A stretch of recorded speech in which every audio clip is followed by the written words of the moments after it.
La soirée a commencé comme toutes les autres réunions de famille des 5 dernières années, ma sœur aînée Jessica s'assurant que tout le monde savait exactement où je me situais dans la hiérarchie familiale. Lorsque l'hôtesse nous a fait asseoir à Bellacour, le restaurant italien le plus exclusif de la ville, Jessica a immédiatement attrapé la carte des vins et a commencé sa performance. Sarah, chérie, tu devrais peut-être regarder la section des entrées, dit-elle, sa voix dégoulinant d'une fausse inquiétude. Je sais que ton salaire à l'entrepôt ne te permet pas d'aller dans des endroits comme celui-ci. J'ai jeté un coup d'œil au menu. Les entrées vont de 45 à 85 $. La carte des vins commençait à 30 $ le verre. Pour la plupart des gens, c'était cher. Pour quelqu'un qui gagne le salaire minimum dans un centre de distribution, c'est un salaire de misère.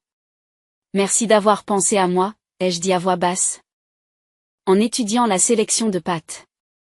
Maman a regardé Jessica comme si elle venait de résoudre le problème de la faim dans le monde.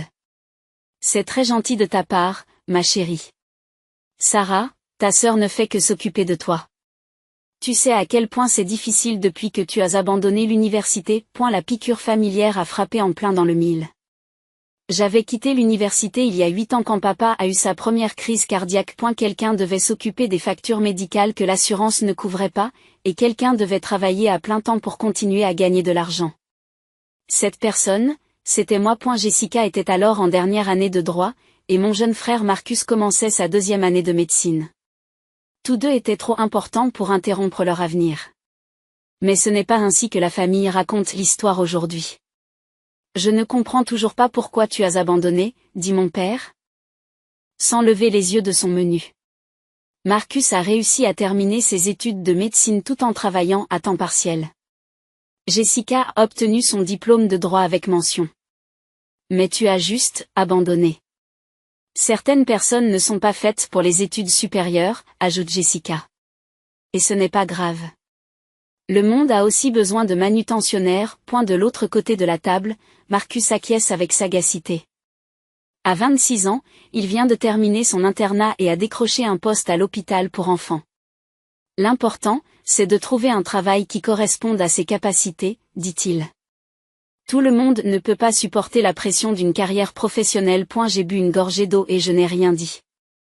C'était le scénario que nous suivions à chaque dîner de famille, à chaque fête, à chaque anniversaire. Jessica établissait sa supériorité, Marcus fournissait l'analyse psychologique.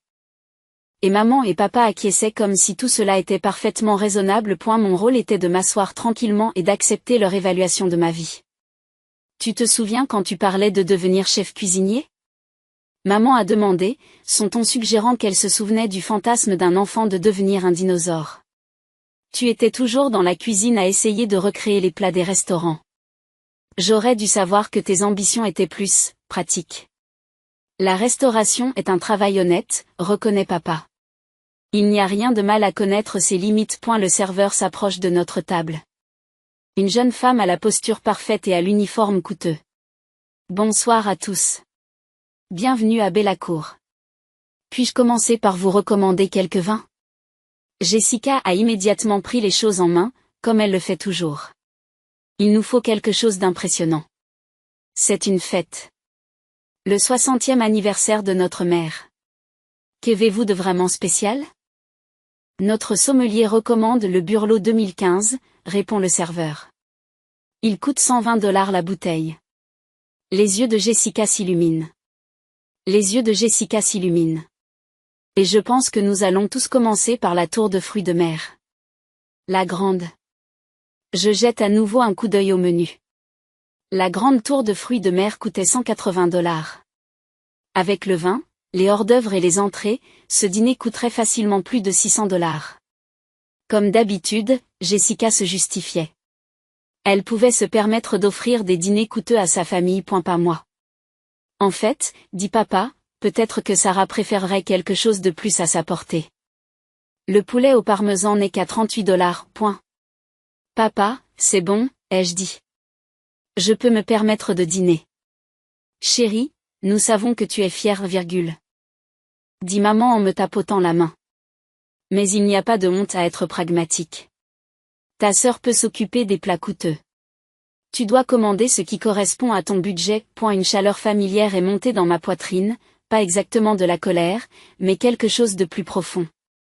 La patience prudente que j'avais construite pendant 8 ans. J'avais appris il y a longtemps que les disputes ne faisaient qu'empirer les choses. Lorsque j'avais essayé d'expliquer la véritable raison pour laquelle j'avais quitté l'université, ils m'avaient accusé de trouver des excuses. Lorsque j'ai mentionné les semaines de 60 heures que j'avais travaillé pour payer les factures médicales de mon père, ils m'ont dit que je dramatisais. Lorsque j'ai souligné que j'avais pris en charge les paiements du prêt hypothécaire pendant 6 mois après l'opération de papa, Jessica a dit que je comptais les points et que j'étais mesquine. J'ai donc cessé de m'expliquer. J'ai cessé de me défendre. J'avais appris à m'asseoir tranquillement pendant qu'ils réécrivaient l'histoire et à accepter leur version des faits. C'était plus facile que de mener une bataille que je ne pourrais jamais gagner. Le poulet au parmesan semble parfait, ai-je dit en souriant. Jessica a eu l'air satisfaite. Très bon choix. Très sensé. Le serveur a pris nos commandes et s'est éclipsé. La conversation s'est poursuivie sur le nouveau poste de Marcus à l'hôpital, la dernière affaire de Jessica dans son cabinet d'avocat et le club de jardinage de maman. J'ai écouté et hoché la tête à intervalles réguliers, jouant le rôle qui m'avait été assigné, à savoir celui de l'avertissement de la famille. Oh, j'ai oublié de mentionner, a dit Jessica alors que nous attendions nos amuse-gueules. David et moi sommes en train de visiter des maisons à Riverside Estate. Nous avons trouvé cette superbe maison coloniale avec 6 chambres et un garage pour 3 voitures. Riverside Estate est le quartier le plus exclusif de la ville. Les maisons commençaient à 800 000 $ et pouvaient atteindre plusieurs millions. C'est merveilleux, chérie, s'extasie maman. Vous avez travaillé si dur tous les deux. Vous méritez tous les succès. La compte à lui seul représente plus que ce que la plupart des gens gagnent en 5 ans, a poursuivi Jessica, visiblement ravie. Mais la promotion de David en tant qu'associé s'est accompagnée d'un bonus substantiel, et ma charge de travail a été incroyablement lucrative. Elle m'a jeté un coup d'œil pour s'assurer que j'étais bien impressionnée par sa réussite. Bien sûr, nous devrons le meubler de manière appropriée. Nous envisageons d'engager un architecte d'intérieur. Quelqu'un qui a le sens de la qualité. De l'argent bien dépensé, approuve papa. La première impression est importante dans votre métier. Les clients ont besoin de voir que vous avez du succès. Exactement, dit Jessica. L'image est primordiale dans les carrières professionnelles. Les gens vous jugent en fonction de votre environnement, de vos vêtements, de l'endroit où vous dînez. Elle fait un geste autour de l'élégant restaurant. Des endroits comme celui-ci envoient un message sur qui vous êtes. Le message est clair.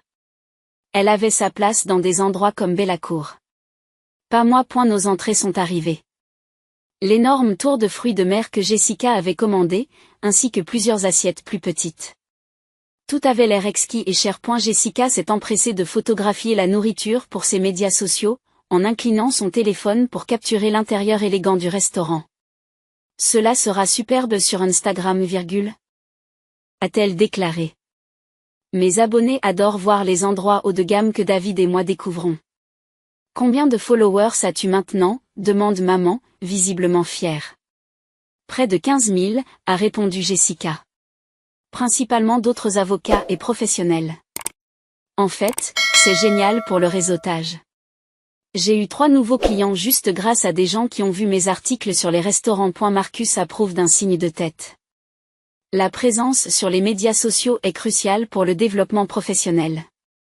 Les employeurs et les clients font des recherches sur tout de nos jours. C'est exactement pour cela que je fais attention à ce que je publie, dit Jessica en prenant une autre photo. Vous devez créer une image qui reflète votre statut et vos aspirations.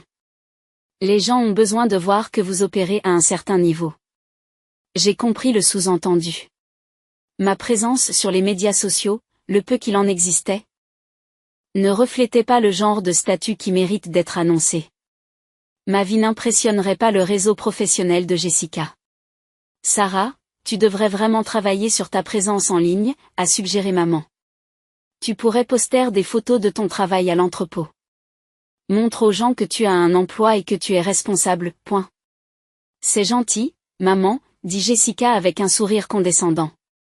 Mais le travail de Sarah n'est pas vraiment le genre de chose qui permet de construire une crédibilité professionnelle. Peut-être qu'elle pourrait plutôt publier ses expériences culinaires. Les blogs culinaires sont populaires auprès des gens ordinaires. Les gens ordinaires. Par opposition au réseau professionnel de Jessica, composé d'avocats, de médecins et de cadres. Nos entrées sont arrivées et la conversation s'est poursuivie sur des bases familières. Jessica a décrit sa dernière victoire juridique. Une affaire d'entreprise complexe qui a valu à son cabinet des honoraires substantiels. Marcus a parlé d'une opération pédiatrique difficile à laquelle il avait participé. Maman et papa étaient attentifs à chaque mot, posant des questions détaillées et exprimant leur étonnement face aux réussites de leurs enfants. Lorsqu'ils se sont tournés vers moi, les questions étaient différentes. Comment ça se passe à l'entrepôt, Sarah, demanda mon père, son ton suggérant qu'il se renseignait sur une situation temporaire plutôt que sur ma carrière actuelle. Bien, répondis-je. La saison chargée commence, alors il y a beaucoup d'heures supplémentaires disponibles. Les heures supplémentaires, c'est bien, dit maman en l'encourageant. Chaque petit geste compte quand on a un budget serré. Mais ne vous épuisez pas, ajoute Jessica. Le travail fait des ravages sur le corps. Tu dois penser à ta santé à long terme. Marcus acquiesce avec professionnalisme. Les microtraumatismes répétés sont fréquents dans les entrepôts. Vous devez faire attention à votre posture et à votre technique de levage. Je me suis dit qu'il voulait bien faire. Il se souciait de mon bien-être. Mais d'une manière ou d'une autre, cette préoccupation me rappelait toujours mes limites, me suggérait gentiment que je n'étais pas tout à fait capable de gérer ma propre vie. Je suis prudent, dis-je simplement. Bien, dit papa. Nous nous inquiétons pour toi, ma chérie. Travailler dans cet environnement avec toutes ces personnes différentes. Des gens différents. Il voulait dire des gens sans diplôme universitaire, des gens qui travaillaient avec leurs mains, des gens qui n'étaient pas destinés à la réussite professionnelle. Des gens comme moi. Apparemment. Et la conversation a été interrompue par une petite agitation à l'avant du restaurant. Je pouvais voir plusieurs serveurs regroupés autour du poste d'hôtesse, et il semblait y avoir une sorte de discussion en cours. L'un des serveurs a pointé du doigt notre table. Je me demande de quoi il s'agit, dit maman en se penchant pour voir. Probablement un problème avec une autre table, dit Jessica d'un ton dédaigneux. Des endroits comme celui-ci doivent faire face à toutes sortes de clients difficiles. Des gens qui ne comprennent pas comment fonctionne la gastronomie. Pendant qu'elle parlait, un homme distingué, vêtu d'un costume coûteux, s'est approché de notre table. Il avait des cheveux argentés, un sourire chaleureux et une attitude confiante qui laissait supposer qu'il était assez important. Le serveur s'est écarté respectueusement à son passage. « Excusez-moi, dit-il poliment. Je suis Robert Martinez, le directeur général. J'espère que vous passez une bonne soirée. » Tout a été merveilleux, dit immédiatement Jessica en adoptant une voix professionnelle. Le service est impeccable. La nourriture est exceptionnelle. Vous dirigez un excellent établissement. Merci beaucoup, répond Robert. Je suis ravi de l'entendre. En fait, j'espérais parler à Madame Chin. Ses yeux ont trouvé les miens de l'autre côté de la table. Madame Sarah Chin. La table est devenue silencieuse. Tout le monde me regarde avec des expressions confuses. C'est moi, dis-je à voix basse. Un sourire sincère se dessine sur le visage de Robert. Madame Chin, je m'excuse d'interrompre votre dîner. Je voulais vous souhaiter personnellement la bienvenue à Bellacourt. Votre dernière visite remonte à plusieurs semaines et vous nous avez manqué. J'ai senti les yeux de ma famille se fixer sur moi, mais j'ai gardé une expression neutre. Merci. Robert. C'est bon d'être de retour. Votre salle à manger privée habituelle est prête, si vous préférez plus d'intimité pour votre célébration, a-t-il poursuivi. Je sais que vous préférez généralement une atmosphère plus calme pour les réunions de famille. Jessica resta bouche bée. Papa regardait Robert comme s'il parlait une langue étrangère. Maman avait l'air complètement déconcertée. En fait, nous sommes très bien ici ce soir, ai-je répondu calmement. Mais merci pour l'offre. Bien sûr, dit Robert en s'inclinant légèrement. S'il vous plaît, faites-moi savoir si je peux faire quoi que ce soit pour rendre votre soirée plus agréable. Le chef a préparé un dessert spécial en l'honneur de l'anniversaire de votre mère, si vous voulez le voir plus tard. C'est très gentil, ai-je dit. Nous y jetterons un coup d'œil. Merveilleux. Bon appétit. Robert a salué la table d'un signe de tête poli et s'est éloigné. Le silence qui suivit fut assourdissant. Quoi? Papa commence puis s'arrête. Comment fait-il? Maman a commencé puis s'est interrompue. Jessica fut la première à trouver sa voix. Sarah, comment le directeur de Bellacourt te connaît-il? Es-tu déjà venu ici? J'ai bu une gorgée de vin et j'ai réfléchi à ma réponse. Quelquefois, point. Quelquefois. Marcus a répété. Sarah, cet endroit coûte plus cher que ton salaire hebdomadaire. Comment peux-tu te permettre de manger ici quelquefois? Et il a parlé de votre salle à manger privée habituelle, ajoute Jessica, en haussant légèrement le ton. Sarah, les salles à manger privées ici coûtent des milliers de dollars. Elles sont réservées aux événements d'entreprise et aux occasions spéciales. Comment peux-tu savoir qu'elles existent? Je pouvais voir les roues tourner dans leur tête, essayant de réconcilier ce qu'elles venaient de voir avec tout ce qu'elles croyaient à propos de ma vie. Cela ne collait pas dans leur esprit, j'étais Sarah l'ouvrière de l'entrepôt. Sarah l'étudiante qui avait abandonné ses études, Sarah qui ne pouvait pas s'offrir un bon dîner. Je n'étais pas Sarah qui avait des salles à manger privées habituelles dans des restaurants exclusifs. Je ne comprends pas, dit lentement maman. Chérie, as-tu dépensé de l'argent que tu n'avais pas? Es-tu endettée? L'instinct protecteur qui m'est familier s'est manifesté. Pendant 8 ans, je les ai laissés croire ce qu'ils voulaient sur ma vie. C'était plus facile que d'expliquer, plus facile que de faire face à leurs questions et à leur scepticisme. Mais en les regardant s'efforcer d'assimiler le simple fait que le gérant du restaurant connaissait mon nom, j'ai réalisé à quel point leurs suppositions s'étaient enracinées. Je n'ai pas de dette, maman, ai-je dit calmement. Alors comment? Comment ça, Jessica?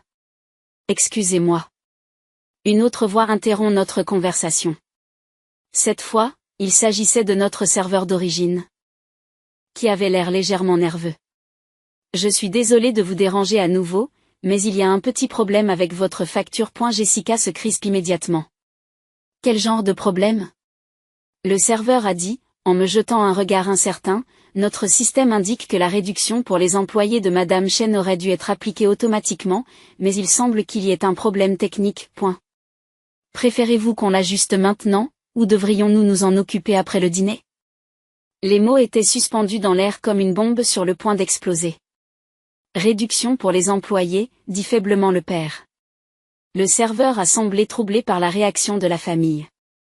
Monsieur, Madame Chen est propriétaire d'un groupe d'employés. Nous comprimons généralement le repas entier pour les célébrations familiales, mais le système ne la reconnaît pas ce soir pour une raison quelconque. Le visage de Jessica était devenu complètement blanc. Groupe de propriétaires? Je m'en occuperai plus tard, dis-je rapidement au serveur. Ne vous inquiétez pas pour l'instant. Bien sûr, mademoiselle Chin. Je le noterai dans le système. Le serveur disparaît à nouveau, nous laissant dans un autre silence stupéfait. Cette fois, personne ne parla pendant une bonne minute. Finalement, Marcus se racle la gorge. Sarah, dit-il prudemment, que faites-vous exactement comme travail? J'ai regardé autour de la table les visages choqués de ma famille. Maman s'accrochait à sa serviette comme à une bouée de sauvetage. Papa me regardait comme si j'avais soudainement poussé des ailes. Jessica avait l'air de croire que quelqu'un venait de lui dire que le monde était plat. Je travaille dans un entrepôt, dis-je simplement. Mais la réduction pour les employés, a chuchoté maman. Le groupe de propriétaires. Je travaille dans l'entrepôt qui fournit Bellacourt, ai-je expliqué calmement. Avec 12 autres restaurants dans la ville. C'était techniquement vrai. Je travaillais à l'entrepôt. Je n'avais simplement pas mentionné que j'en étais le propriétaire. Tu es distributeur, demande papa, l'espoir s'insinuant dans sa voix. Peut-être que sa fille n'était pas un échec total après tout. Peut-être qu'elle avait juste été modeste à propos de son titre de travail. Quelque chose comme ça, répondis-je. Avant que quiconque puisse poser d'autres questions, Robert est réapparu à notre table, cette fois avec un air légèrement désolé. Mademoiselle Chin, je suis vraiment désolé de vous interrompre à nouveau, mais nous avons une situation qui requiert votre attention. Le responsable de la cuisine du bistrot Laurent vient d'appeler. Il n'y a plus de microgreens biologiques pour le service de demain et il espère que vous pourrez organiser une livraison d'urgence ce soir. Il marque une pause, remarquant les expressions de la famille. Je leur ai dit que vous fêtiez l'anniversaire de votre mère et que vous ne deviez pas être dérangés, mais ils ont dit que c'était urgent. Apparemment, ils ont un critique gastronomique qui vient demain, et le plat n'est pas possible sans vos légumes verts. Je soupire doucement. Dis-leur que j'enverrai un livreur à 10 heures ce soir. Ils pourront aller chercher ce dont ils ont besoin dans l'entrepôt climatisé de l'établissement principal. Vous me sauvez la vie, dit Robert avec reconnaissance. Je les préviens immédiatement. Il disparut à nouveau. Cette fois, le silence était différent. Plus lourd. Je pouvais pratiquement entendre les esprits de ma famille travailler, essayant de reconstituer un puzzle qui ne correspondait pas à l'image qu'ils avaient regardée pendant 8 ans. Sarah, dit lentement Jessica, quel est exactement le titre de votre travail? J'ai croisé son regard de l'autre côté de la table. Je suis la propriétaire et l'exploitante de Chin Premium Foods.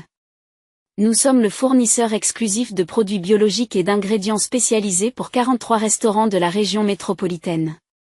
Les mots semblent les frapper comme des coups. Propriétaire, murmure maman.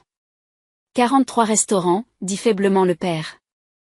Marcus me regardait comme si je venais de faire de la magie. Sarah, comment est-ce possible? Quand as-tu créé une entreprise? Comment as-tu pu te permettre de créer une entreprise? Les questions que j'évitais depuis 8 ans étaient enfin posées. J'ai bu une nouvelle gorgée de vin et j'ai décidé qu'il était temps de dire la vérité. J'ai créé la société il y a 6 ans, ai-je dit calmement. Avec l'argent que j'ai économisé en travaillant dans des entrepôts et le prêt aux petites entreprises auxquelles j'ai eu droit grâce à mon expérience dans la distribution de produits. Mais tu as abandonné l'université, dit Jessica, sa voix semblant étrange et distante. J'ai quitté l'université pour travailler à plein temps quand papa a eu sa crise cardiaque, ai-je corrigé gentiment. Il fallait bien que quelqu'un couvre les frais médicaux et fasse rentrer de l'argent. J'ai pris un emploi dans un centre de distribution de produits. Nous connaissons cette partie, dit papa avec impatience. Mais qu'est-ce qui s'est passé ensuite? J'ai appris le métier, ai-je répondu. J'ai occupé tous les postes de l'entrepôt pendant 2 ans, camion, gestion des stocks, gestion des comptes clients, coordination avec les fournisseurs. J'ai appris comment fonctionnent les restaurants, ce dont ils ont besoin, quand ils en ont besoin. J'ai marqué une pause. Me souvenant de ces premiers jours épuisants. J'ai remarqué que les restaurants haut de gamme avaient du mal à trouver des sources fiables pour les ingrédients biologiques et spécialisés. Les grands distributeurs se concentraient sur le volume et non sur la qualité. Les petits restaurants n'avaient pas toujours accès aux produits dont ils avaient besoin. Maman écoutait, la bouche légèrement ouverte. Tu as donc créé ta propre entreprise? J'ai commencé modestement, ai-je dit. Un restaurant, un camion de livraison, 3 types d'herbes biologiques que je cultivais moi-même dans une serre louée. Le restaurant a adoré la qualité et la fiabilité. Il m'a recommandé à un autre restaurant, puis à un autre puis un autre. Jessica secoue lentement la tête. Mais Sarah, pour créer une entreprise, il faut du capital. Du matériel. Des installations. Comment avez-vous pu vous permettre tout cela avec un salaire d'entrepôt? J'ai vécu très simplement pendant 4 ans, ai-je dit. J'ai loué un studio pour $300 par mois. Je conduisais une voiture vieille de 15 ans. Je mangeais du riz et des haricots au dîner presque tous les soirs. Chaque centime que je ne dépensais pas pour les nécessités absolues était investi dans l'entreprise. La vérité était plus compliquée que cela, mais c'était plus facile que d'expliquer les calculs minutieux que j'avais faits, les risques que j'avais pris, les journées de 18 heures que j'avais passées à travailler pour construire quelque chose à partir de rien. À chaque réunion de famille, tu nous laissais croire que tu te débattais, dit Marcus, la voix teintée de quelque chose qui aurait pu être une accusation. Je ne luttais pas, ai-je répondu. Je construisais quelque chose. Il y a une différence. Mais pourquoi tu ne nous l'as pas dit? Maman a demandé, les larmes aux yeux. Chérie. Nous nous sommes tellement inquiétés pour toi. Nous pensions que tu avais du mal à t'en sortir. J'ai regardé son visage aimable et confus et j'ai senti la douleur familière dans ma poitrine. Parce qu'à chaque fois que j'essayais d'expliquer ce que je faisais, Tu me disais que je cherchais des excuses. Quand j'ai parlé de semaine de 60 heures, tu as dit que je dramatisais. Quand j'ai parlé de mes projets d'entreprise, tu as dit que je n'étais pas réaliste. La table est redevenue silencieuse. Je les voyais réfléchir, se souvenir de conversations qu'ils avaient oubliées ou rejetées. Tu as dit que tu allais créer une entreprise de restauration, dit lentement Jessica. Il y a 3 ans, à Noël, tu as mentionné que tu avais des clients dans des restaurants. 15 clients restaurateurs, ai-je corrigé. Et ce n'était pas de la restauration. C'était de la distribution de produits spécialisés.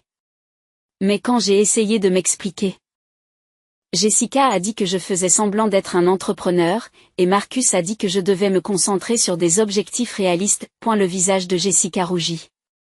Je ne voulais pas dire, j'ai donc cessé d'essayer d'expliquer, ai-je poursuivi calmement. C'était plus facile de te laisser penser ce que tu voulais penser que de continuer à me défendre. Robert est apparu à notre table une fois de plus, l'air désolé mais pressé. Mademoiselle Chin, je suis vraiment désolé, mais j'ai encore une demande à vous faire. Le propriétaire du nouveau steakhouse du centre-ville est ici ce soir, et il espère pouvoir devenir un client. Dois-je lui dire que vous n'êtes pas disponible, ou seriez-vous prête à lui parler brièvement? J'ai jeté un coup d'œil autour de la table sur les visages choqués de ma famille. Dites-lui que je serai heureux de lui parler, mais pas ce soir. Qu'il appelle mon bureau lundi matin.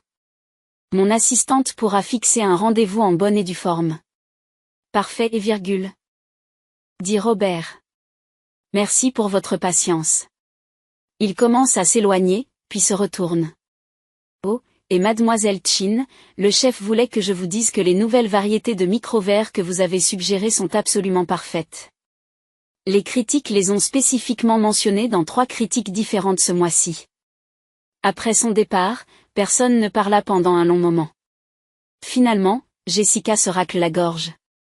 Sarah, dit-elle à voix basse, quelle est la taille de votre entreprise? Je me suis demandé comment répondre à cette question. L'année dernière, nous avons généré un chiffre d'affaires d'environ 4,2 millions de dollars. Marcus s'est étouffé avec son vin. Des millions. Nous fournissons 43 restaurants aujourd'hui, ai-je dit.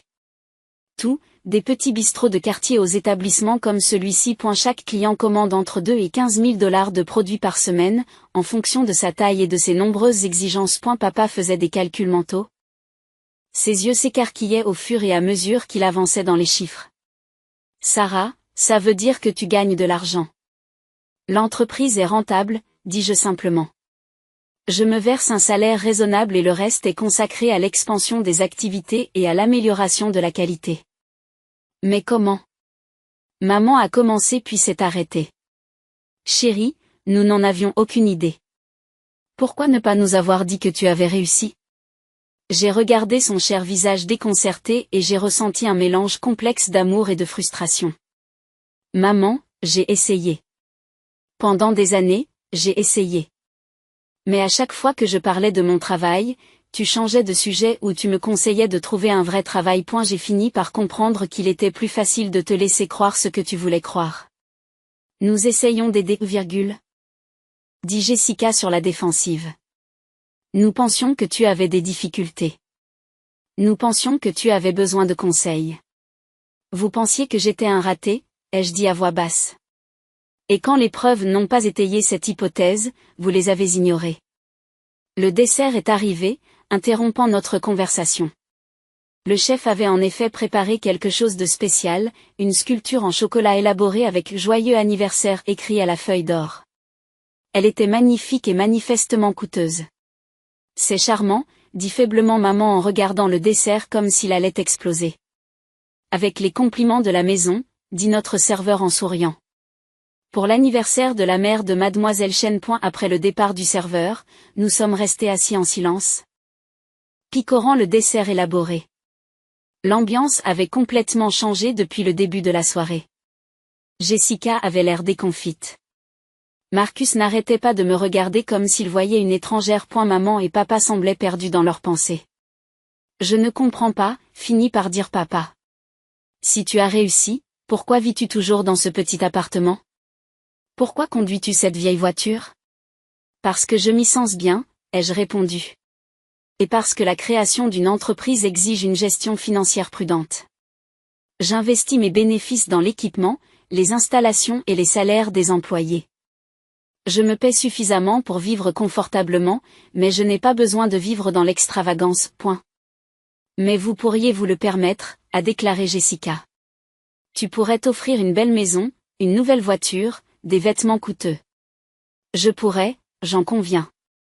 Mais je ne veux pas de ces choses pour l'instant. Peut-être un jour. Pour l'instant, je me concentre sur la construction de quelque chose de durable. Marcus secoue lentement la tête. Pendant tout ce temps, nous pensions que tu avais besoin de notre aide. Nous pensions que tu étais le seul membre de la famille qui ne réussissait pas. Je n'ai jamais eu besoin de votre aide, ai-je dit doucement. J'avais besoin de votre respect. J'avais besoin que tu m'écoutes quand j'essayais de te raconter ma vie, au lieu de supposer que tu savais mieux que moi. Le retour à la maison s'est déroulé dans le calme. Maman avait insisté pour prendre une douzaine de photos du dessert et de l'intérieur du restaurant, soudain fière d'être associée à un endroit où sa fille était traitée comme la royauté. Papa n'arrêtait pas de poser des questions sur l'entreprise. Combien d'employés j'avais, quelles étaient mes marges bénéficiaires? Si j'avais l'intention de m'agrandir. Jessica était la plus silencieuse de tous. Alors que nous attendions à l'extérieur du restaurant que le voiturier amène nos voitures, elle a finalement pris la parole. Sarah, je te dois des excuses, dit-elle doucement. Nous te devons toutes des excuses. J'ai été condescendante.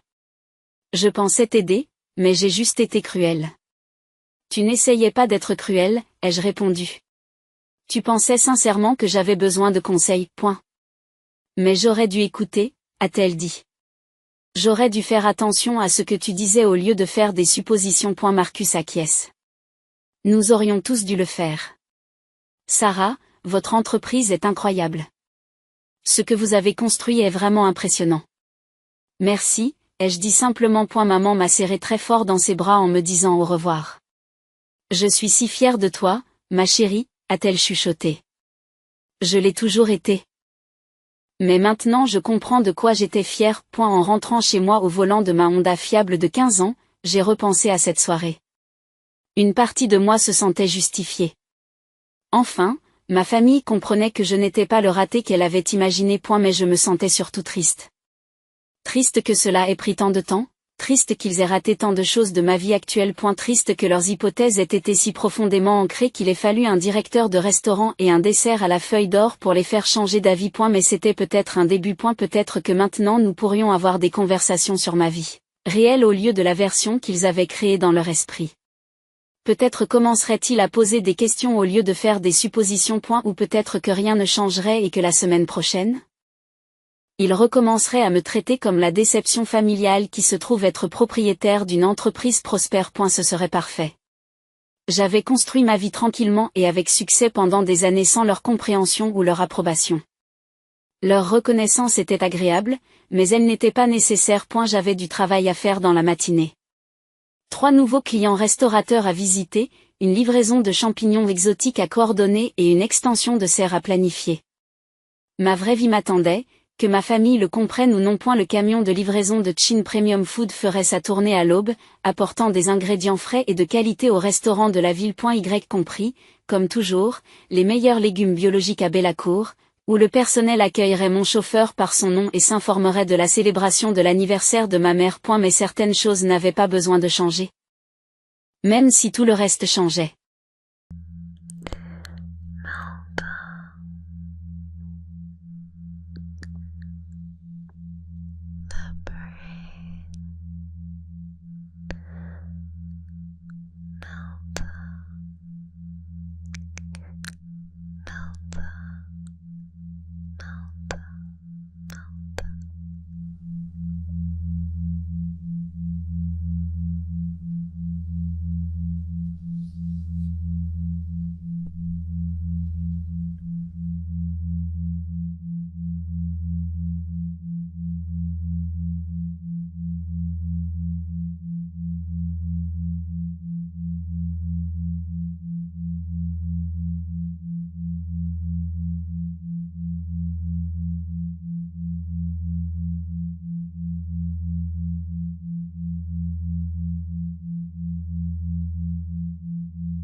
Good.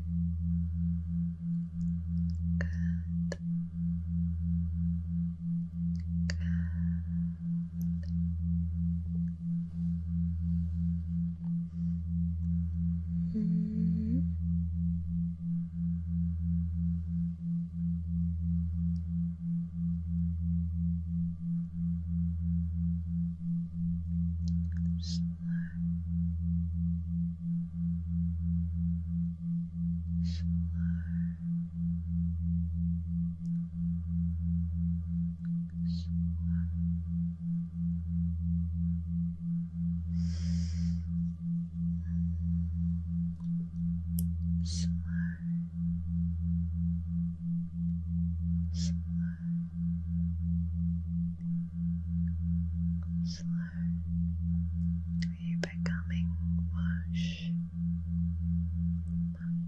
melting away at those brain cells.